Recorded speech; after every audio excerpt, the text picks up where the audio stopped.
दोस्तों, आज हम बात करने वाले हैं एक ऐसी मूवी की जो नॉर्मल क्राइम फिल्म नहीं है। ये फिल्म इतनी डार्क, इतनी डिस्टर्बिंग और इतनी अनकंफर्टेबल है कि देखने के बाद भी कुछ सीन्स दिमाग से निकलते नहीं। नाम है किलर जो 2011। स्टोरी सिंपल लगती है। एक लड़का कर्ज में डूबा हुआ है, अपनी मां को मरवाने का प्लान बनाता है, किलर हायर करता है। लेकिन जैसे जैसे हम आगे बढ़ते हैं, हमें पता चलता है कि यहाँ हर कैरेक्टर थोड़ा थोड़ा टूट चुका है और सब एक दूसरे को बेचने के लिए रेडी हैं। फिल्म टेक्सास के छोटे, गरम, धूल भरे एरिया में सेट है।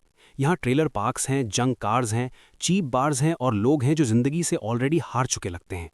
इसी बैकग्राउंड में हमारा मेन कैरेक्टर एंटर होता है, क्रिस स्मिथ। क्रिस एक छोटा सा ड्रग डीलर है। ना कोई बड़ा गैंग, ना कोई स्मार्ट प्लानिंग, बस थोड़ा बहुत माल आगे बेच के कुछ पैसे बना लेता है। लेकिन एक दिन उससे सबसे बड़ी गलती हो जाती है। जो ड्रग्स का पैकेट उसके पास था, वो या तो खो जाता है या किसी ने चुरा लिया। ये माल एक्चुअली एक डेंजरस लोन शार्क का था। अब वो आदमी क्रिस का सर तोड़ने के मूड में है। लोन शार्क उसको वार्न करता है, तेरे पास कुछ ही दिन हैं, पैसे नहीं लाए तो तू जिंदा नहीं बचेगा। ये डायलॉग यहाँ पे हल्का सा सुनाई देता है, लेकिन इसका वेट पूरी फिल्म में फील होता है। क्रिस समझ जाता है कि नॉर्मल तरीके से पैसा अरेंज नहीं हो पाएगा। उसका दिमाग सीधा एक शॉर्टकट पे चला जाता है। घबराहट में वो रात को अपने बाप अंसिल के ट्रेलर पर आ जाता है। ये ट्रेलर ढीला सा, थोड़ा टूटा फूट सा बीच में खड़ा है। अंदर जैसे ही क्रिस घुसता है, हमें ये फैमिली का एनवायरनमेंट समझ आने लगता है। टीवी चल रहा है, बियर के कैंस इधर उधर, किचन में सस्ती सी रोशनी, वॉल्स पर ग्रीस और मिट्टी। यहाँ रह रहे हैं अंसल और उसकी सेकंड वाइफ शार्ला। अंसल दिखता ही ऐसे है जैसे जिंदगी ने उसे धीरे धीरे थकाया हो। थोड़ा स्लो, थोड़ा कंफ्यूज्ड, लेकिन बिल्कुल बुरा इंसान नहीं। शार्ला दूसरी तरफ लाउड, चुगलखोर, थोड़ी चीप टाइप कैरेक्टर है जो हर चीज में अपना फायदा ढूंढती है। इन दोनों के बीच में कहीं चुपचाप घूम रही है क्रिस की छोटी बहन डॉटी। अलग है, बिल्कुल इनोसेंट, बच्ची जैसी। क्रिस अपने बाप को बताता है कि उसका कर्ज कितना सीरियस है। लोन शार्क ने उसका खून मांग लिया है। अंसिल आधे मस्ती में, आधे हैंगओवर स्टेट में कुछ देर छुपकर सोचता है, फिर कहता है, तो करेगा क्या? यहाँ क्रिस का दिमाग एक बहुत ट्विस्टेड आइडिया प्रेजेंट करता है। वो बताता है कि उसकी माँ एडेल, जिससे अंसिल का डिवोर्स हो चुका है, जो उनके लाइफ से अलग रह रही है, के पास $50,000 की लाइफ इंश्योरेंस पॉलिसी है। पॉलिसी का बेनिफिशियरी है डॉटी। मतलब अगर एडेल मर जाए तो पैसे डॉटी को मिलेंगे, और ऑब्वियस सी बात है कि डॉटी उनके साथ ही रहती है, तो फैमिली के सब लोग मिल बांट कर पैसा यूज कर सकते हैं। क्रिस के लिए ये गेट रिच क्विक स्कीम जैसी लगती है। उसके लिए माँ एक इमोशन नहीं बल्कि एक नंबर बन चुकी है। शुरू में लगता है अंसल इस आइडिया को रिजेक्ट करेगा, लेकिन जब वो सोचता है कि अडेल ने भी उनकी जिंदगी में कभी कुछ अच्छा नहीं किया, डिवोर्स, फाइट्स सब याद आते हैं, तो उसका रेजिस्टेंस धीरे धीरे मेल्ट हो जाता है। पैसा, थकी हुई जिंदगी और थोड़ी सी रिवेंज की फीलिंग मिलकर उसको रेडी कर देते हैं। शार्ला पहले तो शॉक होने का नाटक करती है, फिर जल्दी ही वो भी पैसा देखकर प्लान में आ जाती है। उसके लिए भी एक मौका है ट्रेलर लाइफ छोड़कर कुछ और करने का। अब बस बचा सवाल, कौन मारेगा एडेल को? एंसिल किसी का नाम लेता है, जो कूपर, जिसे लोग किलर जो कहते हैं। ऑफिशियली एक कॉप, रियल में साइड बिजनेस कॉन्ट्रैक्ट किलिंग। इस मिक्स का मतलब ही यह है कि अगर पुलिस होगा भी तो इन्वेस्टिगेशन उन्हीं के आदमी के थ्रू होगा। इसलिए उन्हें लगता है कि ये परफेक्ट चॉइस है। क्रिस और एंसिल एक डाइनर में जाते हैं जहां किलर जो से मीटिंग फिक्स है। डाइनर में पहली बार जो एंट्री होती है ना, वहीं से पता लग जाता है कि ये बंदा कितना डेंजरस है। डोर खुलता है, एक आदमी काउबॉय हैट, लेदर जैकेट में, बिल्कुल कंट्रोल्ड बॉडी लैंग्वेज में अंदर आता है। फिर बिल्कुल हल्का सा मुस्कुराकर पूछता है, तो किसको खत्म करवाना है? क्रिस थोड़ा नर्वस होते हुए एडेन का नाम बताता है, लाइफ इंश्योरेंस का अमाउंट बताता है, और ये भी कहता है कि बेनिफिशियरी डॉटी है। जो बहुत डिटेल में क्वेश्चंस पूछता है। एडेल का डेली रूटीन क्या है, कहाँ रहती है, कितने लोग उसके आसपास रहते हैं, कोई बॉयफ्रेंड है या नहीं। हम धीरे धीरे देखते हैं कि ये बंदा प्रोफेशनल है, वो हर एंगल सोचता है। फिर वो बिल्कुल सीधा अपनी फ़ी बताता है, $25,000। ये सुनकर क्रिस और एंसल दोनों शॉक हो जाते हैं, क्योंकि इनके पास $1 भी नहीं। क्रिस कहता है, काम होने के बाद इंश्योरेंस से पैसा आएगा तब दे देंगे। जो तुरंत मना कर देता है। उसका रूल सिंपल है, एडवांस के बिना कोई काम नहीं। काफी देर तक बार्गेनिंग चलता है। एंसल बीच बीच में बोलता रहता है, शर्ला का नाम भी आता है। फाइनली जो थोड़ा सोचकर एक नया, थोड़ा बेहाल कर देने वाला प्रपोजल देता है। वो कहता है, ठीक है, पैसा बाद में दे दोगे, लेकिन मुझे तब तक के लिए एक रिटेनर चाहिए। सब कंफ्यूजन में पूछते हैं, क्या रिटेनर? जो का जवाब बहुत कैजुअली आता है, डॉटी। यानी जब तक इंश्योरेंस का पैसा नहीं मिलता, डॉटी उसकी होगी। ये सुनते ही क्रिस के चेहरे पर एक अजीब सा एक्सप्रेशन आता है। शौक भी, घिन भी, लेकिन साथ में ये भी कि शायद उसके पास और कोई ऑप्शन नहीं। थोड़ी देर की अनकंफर्टेबल साइलेंस के बाद क्रिस हाँ कर देता है। एक साइन में वो अपनी छोटी बहन को लिटरली एक किलर को गिरवी रख देता है। घर वापस जाकर ये लोग इस बात को नॉर्मल बनाने की कोशिश करते हैं। एंसेल इसे सिर्फ एक टेम्पररी अरेंजमेंट कहते हैं। शर्ला कहते कहते कहती है कि वैसे भी डॉटी को कोई समझता नहीं, शायद जो उसका ख्याल रख लेगा। लेकिन सच ये है कि इन सब को पता है कि ये जो डील है वो इंसानियत की हद के बाहर है। कुछ दिन बाद किलर जो अपना बैग उठाकर ट्रेलर पर आ जाता है। वो अंदर घुसता है, सबको ठंडे अंदाज में ग्रीट करता है, फिर बोलता है कि अब से वो यहीं रहेगा जब तक काम कंप्लीट नहीं होता। ट्रेलर एकदम से उसकी प्रेजेंस से भर जाता है। सारी पावर डायनामिक्स चेंज हो जाते हैं। क्रिस, जिसे लगा था कि वो प्लान कंट्रोल कर रहा है, अब क्लियरली दिखने लगता है कि असली मालिक जो है। यहीं हम एक और इम्पॉर्टेंट चीज़ नोट करते हैं। जो का फोकस वियर्ड तरीके से डॉटी पर अटका रहता है। पहली बार जब वो डॉटी को देखता है, कैमरा स्लो हो जाता है। डॉटी कुछ रैंडम लाइंस बोलती है, जैसे मैं कभी कभी नींद में चलती हूँ, और जो उसको ऐसे गौर से देख रहा होता है जैसे कोई नया टॉय मिल गया हो। डॉटी भी उससे डर नहीं रहा, बल्कि क्यूरियोसिटी से देख रही है। एक रात सब लोग लिविंग रूम में बैठे टीवी देख रहे होते हैं। जो कैजुअली कहता है कि उसे डॉटी से प्राइवेट में बात करनी है। किचन में वो उसके लिए खाना बनवाता है, फिर उसके सामने बैठकर बहुत ही शांति से अपनी लाइफ की स्टोरी शेयर करता है।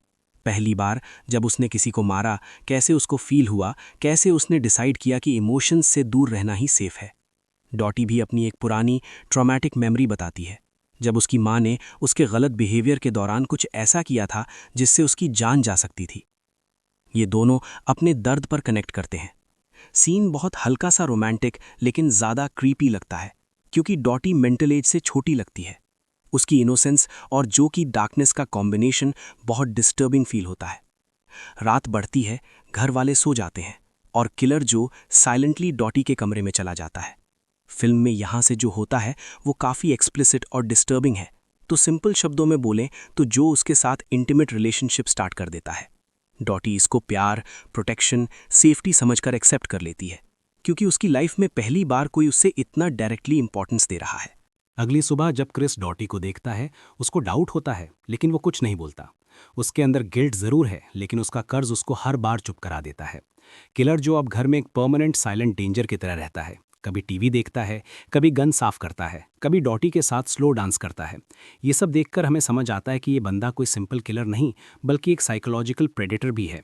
वो क्रिस से उसकी पूरी डिटेल पूछता है और आगे का प्लान बनाता है। थोड़े दिनों के बाद जो क्रिस को अपने पुलिस स्टेशन के बाहर बुलाता है। क्रिस थोड़ी देर उसका वेट करता है। थोड़ी देर बाद क्रिस बाहर आता है, फिर वो दोनों उसकी कार में बैठकर निकल जाते हैं। रास्ते में क्रिस पूछता है कि वो कहाँ जा रहे हैं, पर जो कोई सीधा जवाब नहीं देता। काफ़ी देर के बाद वो गाड़ी एक रेस्टोरेंट के बाहर रोकता है। दोनों गाड़ी से उतरते हैं। जो अपनी गाड़ी की डिक्की ओपन करता है। क्रिस देखकर हैरान हो जाता है, क्योंकि वो अडेल की लाश है, मतलब जो ने अपना काम कर दिया।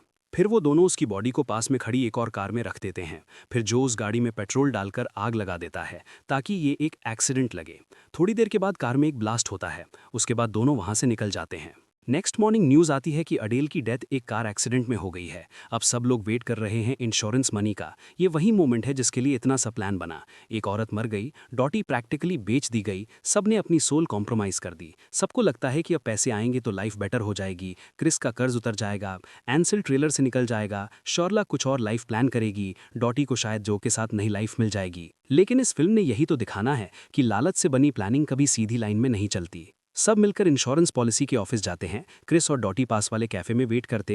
एंसेल और शर्ला ऑफिसर से मिलते हैं। वो थोड़ा टाइम लेता है, फिर न्यूज़ देता है, जिससे सबके पाँव के नीचे से ज़मीन खिसक जाती है।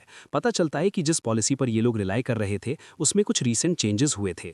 डॉटी अब सोल बेनिफिशियरी नहीं है। अडेल ने पॉलिसी को ऐसे मॉडिफाई किया था कि पैसा एक्चुअली रेक्स या किसी और अरेंजमेंट के थ्रू जाएगा, मतलब क्रिस और उसकी फैमिली को एक पैसा भी लीगली नहीं मिलने वाला। वो दोनों ऑफिस से चुपचाप बाहर आते हैं। क्रिस पूछता है क्या हुआ, पर एंसेल उसको गुस्से से पागल हो जाता है और उसको सारी बात बताता है कि अब उनको कोई पैसा नहीं मिलने वाला। अब सीन शिफ्ट होता है अडेल के फ्यूनरल पर। सब लोग फॉर्मल सैडनेस की एक्टिंग कर रहे होते हैं, पर अंदर से सब रियल में सैड में, पर अडेल के मरने की वजह से नहीं, बल्कि इंश्योरेंस के पैसे ना मिलने की वजह से। और सबसे ज्यादा परेशान होता है क्रिस, क्योंकि पहले उसको सिर्फ ड्रग डीलर से खतरा था, पर अब उसको जो के पैसे भी देने थे, और वो जानता था जो उससे भी ज्यादा खतरनाक है। इंश्योरेंस मनी ना मिलने की बात अब जो को भी पता चल जाती है।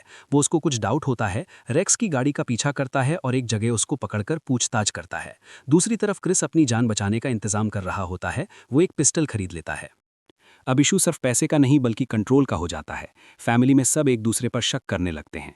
कोई कहता है शर्ला ने कुछ छुपाया है, कोई कहता है रेक्स के साथ कुछ डील हुई होगी। किलर जो क्वाइटली इन्वेस्टिगेशन करता है, थोड़े और लोगों से मिलता है, रेक्स के बारे में इन्फो निकालता है। यहीं पर हमें पता चलता है कि शर्ला का सीक्रेटली अफेयर चल रहा था। वो रेक्स के साथ क्वाइटली मिलती थी, फोन कॉल करती थी। बहुत स्ट्रांग हिंट दिया जाता है कि शर्ला ने ही अडेल और रेक्स के थ्रू इंश्योरेंस पॉलिसी को चेंज करवाने में इन्वॉल्वमेंट लिया, ताकि जब अडेल मरे पैसा एक्चुअली शर्ला और रेक्स के हाथ में आए और वो दोनों इस गंदे ट्रेलर लाइफ से भाग जाएं। मतलब शर्ला ने घर वालों को ही डबल क्रॉस किया। किलर जो के पास कुछ न्यूड फोटोज या कॉम्प्रोमाइजिंग पिक्चर्स भी आ जाती हैं जो रेक्स ने शर्ला के लिए ली थी। ये सब प्रूफ उसे मिल जाता है कि शर्ला का गेम अलग चल रहा था। अब किलर जो को क्लियरली समझ आ जाता है कि ये फैमिली ना सिर्फ स्टुपिड है बल्कि एक दूसरे को भी बेचने के लिए तैयार है। इन सब के बीच क्रिस लोन शार्क से बचने की कोशिश कर रहा है। छोटे मोटे क्राइम्स करता है लेकिन हर जगह पंगा ही पंगा। एक पॉइंट पर वो बिल्कुल पिट जाता है, खून में लिपटा हुआ ट्रेलर में वापस आता है। उसके चेहरे से लगता है कि उसके पास अब कोई ऑप्शन नहीं बचा। क्लाइमैक्स के करीब एक बहुत ही हैवी सीक्वेंस आता है, डिनर सीन।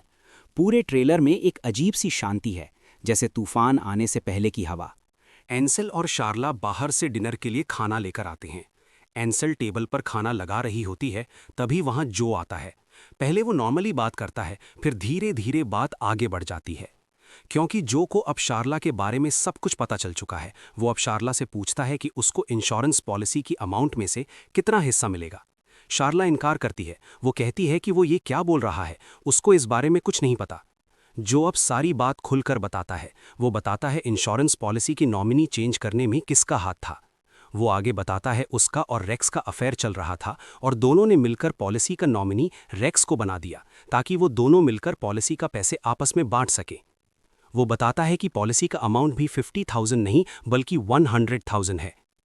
शार्ला अभी भी सारी बातों का इनकार करती है। ये सुनकर अब जो को गुस्सा आ जाता है। वो सबूत के तौर पर उसकी और रेक्स की पर्सनल फोटोग्राफ एंसेल को दिखाता है और पॉलिसी अमाउंट का चेक भी दिखाता है जिसमें अमाउंट 100,000 होता है।